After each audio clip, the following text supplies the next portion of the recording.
Greetings everybody. So I wanted to do this video to show you the different stages that I have with my date palms here at Noor Gardens.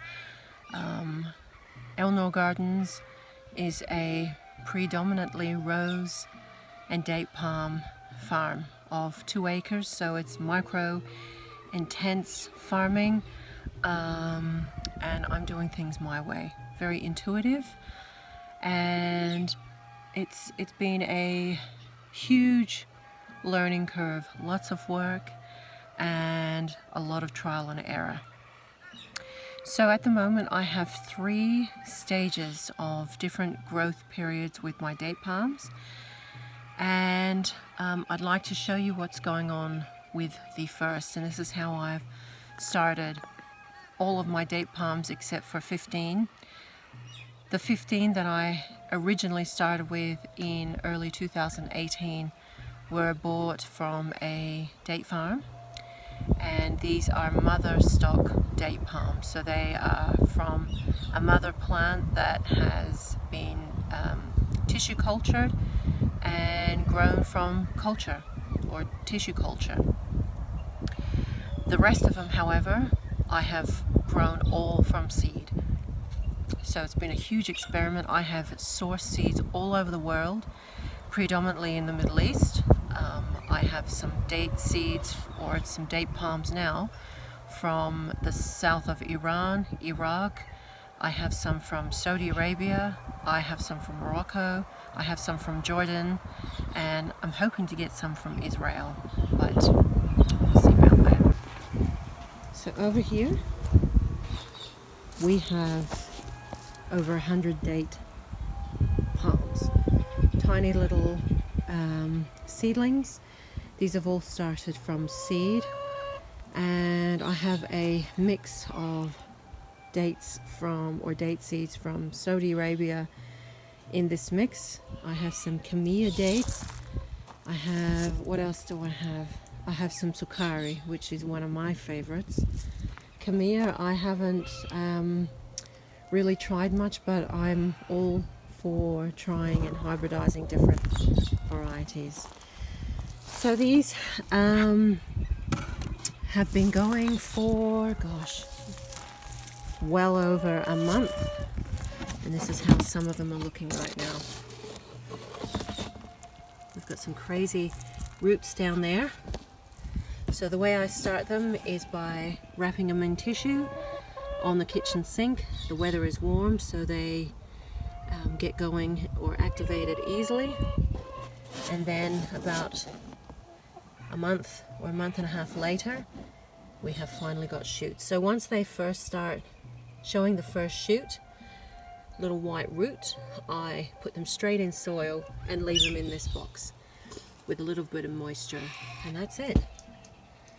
And they are doing exceptionally well. Sukari and Kamia in here. So as soon as they touch the roof of this box or this container, they will be going either out in the paddock or in my hothouse, which is newly made by me, and I'll take you down into the paddock. These here are more recent, and they haven't been in the containers for too long, but they will soon start sprouting. So all I have to do is maintain water level, make sure they have enough moisture, which I will put some more in this one today, and I will check the others.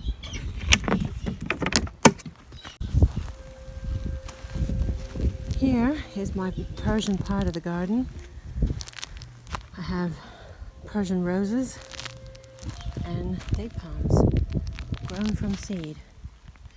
These are Matsafati dates from southern Iran in Bam, a place I briefly visited 2013, and this was planted in mid-July last year. Mid-July 2019, excuse me. Matsafati date, grown from seed. 2019. So not even 2 years old. And look at that growth. It's amazing. Amazing you can grow from seed. And so I was willing to take the gamble and try my luck. Some are doing better than others because they're all planted at the same time. Depending on the variety, depends on their growth. There's another.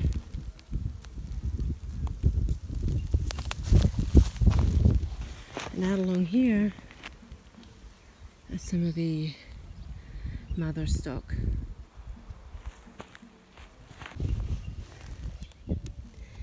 This was planted last year in winter, 2020, and it's quite small, but it's finally getting its first thick little fronds. Here's another, mid last year, and I've got a paddock full of them. Some have died, some are not strong. Here's another. But this is the time where it's crucial for them whether they survive or don't survive. Here's some more grown from seed doing quite well and grown mid last year winter.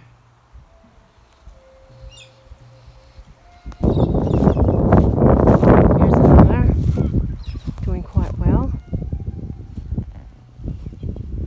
Beautiful thick waxy fronds. And here is my only male out of the mother stock. This is a fard. He's doing very well.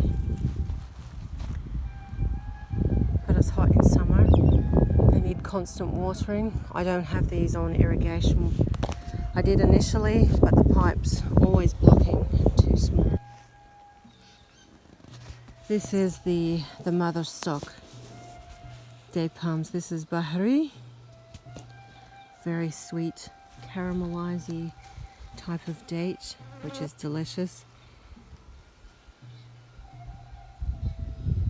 And this was put in January 2018. So now we're in January, or just turned February 2021.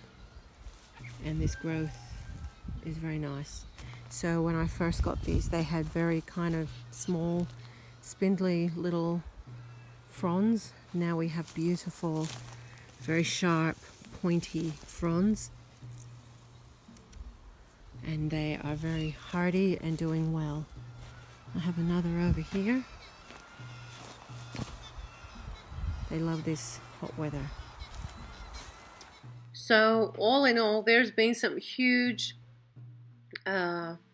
learning curves with running. I only have 2 acres. 2 acres is plenty. 2 acres of date palms and roses. I don't even have 2 acres full of roses, but by mid this year, I am going to have probably a full 2 acres of date palms. I have one section to fill at the top of the block or top of the paddock with date palms, and I don't think I could fit any more in. I have a lot of date palms, and I have not paid attention to growing them, like 10 meters apart. I believe nature will work itself out. They will grow if they want. If they don't want, they won't. And a lot of gardeners or farmers may disagree, but having to clear the land, as in get rid of weeds around the base of the date palms, I learned the hard way with that. I thought I was doing a good thing by trying to remove weeds, and I end up pulling up not only the weed but also the date palm, and so I lost one purely for trying to get rid of it. And I thought, you know what, I will let Mother Nature take care of this, and the date palm and the weed can sort themselves out together, because I'm not pulling up anymore and risking losing date palms like that. In fact, I even have some date palms that have apricot trees growing right next to them, and that's from me throwing in my apricot seeds after I've eaten them, putting them in the soil that I've used to propagate the date palms with. So I have a pepper tree that's come up on its own, obviously in the soil down the block with one of the mother stalks, and that's probably a foot in height. So I could pull that out. I don't really want to get rid of that because I like pepper trees. I know they're a nuisance for many people, but if I can maybe transplant it around the boundary of the block, that would be nice. But it's so much work. It's constant work, and you have to be willing to put in the work to see the results. Winter is a luxury for me because the dates pretty much go dormant. You do not need to water, but summertime it's full on for me, and I'm having to watch some of the weaker date palms to make sure they don't kick over and die. I'm going to have to go out this afternoon and do some maintenance on a couple that I'm concerned about. One that is suddenly just not doing well, and two that have had always weak root systems, as in when I've bought them and planted them, the base of the tree or the palm has had a very unstable root system, and it's weakened its growth. So it's constant maintenance. The seed ones, I feel I've made a couple mistakes this year, and I'm paying for it now.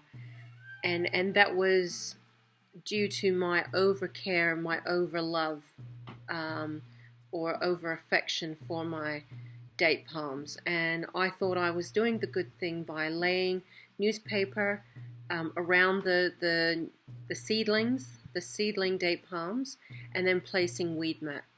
If I could take it all back and not have done that, I would. And I would not ever suggest getting something like weed mat. It always did intuitively grate me, and I didn't like the concept, but I thought perhaps at the time it was the only option to deal with keeping the dates weed free. I would never use it again. I've had so much issue trying to water the date palms in the ground now, because I've put the weed mat too close to the base of the seedling, and they're not getting enough moisture, because not only that, the newspaper is absorbing the moisture and it's obviously evaporating out.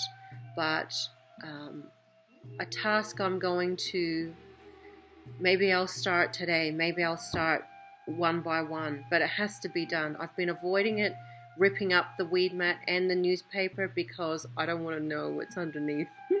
And it's been very hot, and I would hate to find a reptile friend, aka snake, underneath.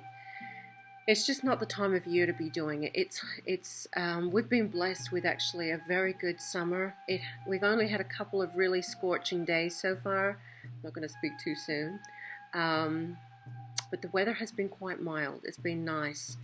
And I've been able to go out and do work, but not all afternoon like I used to in the winter. I wouldn't feel it, but I'm still feeling it today. So, look, there's been so many trials and errors this year as well. You know, you think you have it down packed, but it really depends on so many variables. The variety of date palm and how well it does, the weed mat, the newspaper, how well that's put around.